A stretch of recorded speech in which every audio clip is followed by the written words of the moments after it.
Y es como se abrieron los centros de votación desde muy temprano en los Estados Unidos, a pesar de que más de 100 millones de estadounidenses votaron de una forma anticipada a través del correo y otras modalidades. En fin, el mapa prácticamente se viste de rojo y de azul, según cómo van componiéndose los estados, que han sido ya de diferentes datos históricos, pues contendientes directamente de cada simpatizante. Pero vamos a obtener los detalles de ese proceso electoral que el mundo entero tiene los ojos puestos en los Estados Unidos. Entablamos comunicación con la periodista de La Voz de América, Laura Sepúlveda, para que nos dé detalles de cómo se ha llevado este proceso. Laura, y es importante mencionarlo, dábamos como antecedente que más de 100 millones de estadounidenses ya votaron de forma anticipada. ¿Cómo se vio esa afluencia ya en los centros de votación que abrieron muy temprano?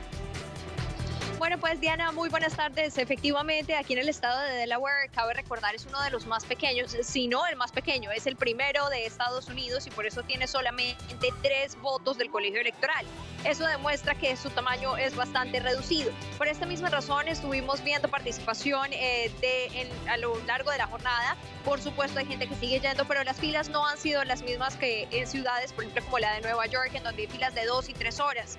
Cabe recordar que para el día de hoy estamos, por supuesto, muy atentos al momento en el que comiencen a cerrarse las urnas, que sin duda comienza a ser un momento decisivo, pues es allí cuando comienza el conteo oficial de los votos. En el momento, y es muy importante que tengamos en cuenta, cuando se comienzan a contar los votos, estos votos se cuentan para decidir, digamos, para definir quién fue la persona que ganó cada estado. Eso no significa que esa sea la persona que vaya a llegar a la presidencia.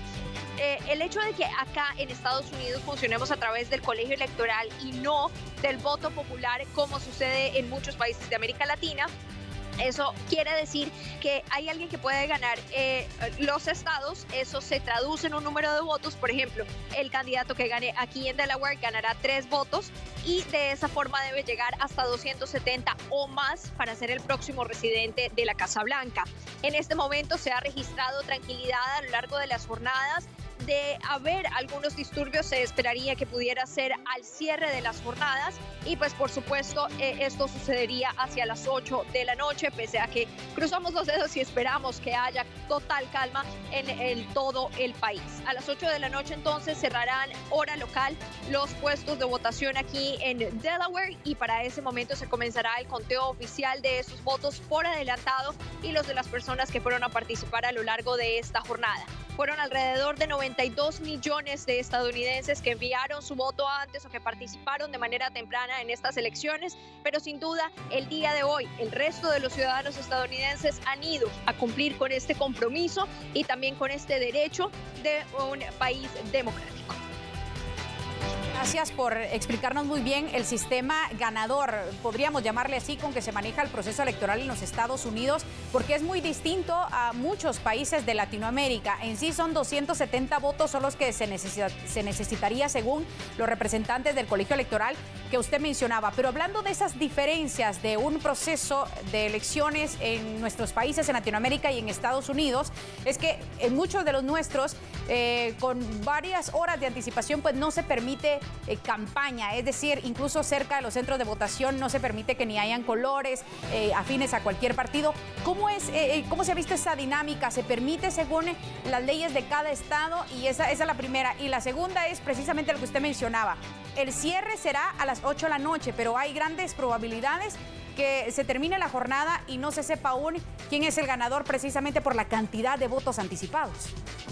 Bueno, como usted bien lo decía, Diana, eso tiene mucho que ver con las políticas de cada estado. Cada estado maneja su tipo de normas. Por eso las elecciones no se manejan a nivel federal. De funcionar a nivel nacional, podríamos tener un voto popular, pero el hecho de que funcionemos como colegio electoral hace que cada uno de los 50 estados pueda establecer su propia norma. Le pongo un ejemplo muy sencillo. Hay estados que permiten que las personas que están en prisión, convictas o que tienen de pronto esa revisión domiciliaria, que deben reportarse con las autoridades, esas personas no pueden participar, pero hay otros estados que sí lo pueden. permiten. Estas son algunas de las grandes diferencias que se marcan entre los estados y que de la misma forma establecen cuáles son esas políticas durante el día de elecciones. Específicamente acá en Delaware no se ha visto mayor movimiento alrededor de los puestos de votación. Incluso hay algo que llama mucho la atención. En Nueva York, por ejemplo, tenemos la posibilidad en los medios de entrar a los puestos de votación, hacer desde ahí nuestras salidas en vivo y demás, pero en el caso de Delaware nosotros no podemos entrar a los puestos de votación, ni siquiera estar a algún cuadro a la redonda, sino es bajo supervisión de la Junta de Elecciones del estado de Delaware. Por esa razón no se nos permite estar más de 15 minutos haciendo algunas tomas y tenemos que retirarnos, y por eso nos encontramos en un lugar diferente, que a propósito quiero darle contexto de dónde me encuentro. Este lugar a mi espalda es precisamente el Chase Center, que es el lugar en el que el ex vicepresidente de los Estados Unidos, Joe Biden, y también candidato por el Partido Demócrata, llegará de la mano de su fórmula vicepresidencial, la senadora Kamala Harris, y precisamente será este lugar en el que esperarán el conteo de los votos y darán este discurso tan popular al cierre de la jornada. Y como usted bien lo decía, lo trataba de explicar, digamos, lo sé, en América Latina estamos muy acostumbrados que al cierre de la jornada comiencen inmediatamente el conteo de los votos. Pero como estamos hablando una vez más de las políticas de cada estado, hay estados como Pensilvania que tienen la posibilidad de contar los votos hasta 3 días después de que se cierre la jornada de elecciones, o sea, 3 días después desde las 8 de la noche de esta noche. Eso no significa que ellos se vayan a tomar todo este tiempo, pero sí podrían tomárselo. Así que, digamos, todo eso establece que se podría tardar un poco más el tema de los conteos de los votos. Eso no es una medida que hubiera comenzado a regir a partir de estas elecciones, es algo que hemos visto a lo largo de la historia. Lo diferente es la alta participación de votos en ausencia que se ha registrado y, por supuesto, digamos, ese colapso que van teniendo, ese gran almacenamiento de votos que tienen que contar, lo cual puede demorar los procesos naturales. Pese a eso, se espera que hoy podamos tener luces de que puede ser lo que pase, porque una vez se comiencen ya a conocer los resultados de cada uno de los estados que cierran el conteo de sus votos, pues ahí ya se puede comenzar a estimar cuántos votos electorales cada uno de los candidatos va ganando. En el momento en el que uno de ellos alcance los 270 votos, ya en ese punto técnicamente no aportaría mucho el resto de los resultados en cuanto a que ya alcanzó la mayoría necesaria.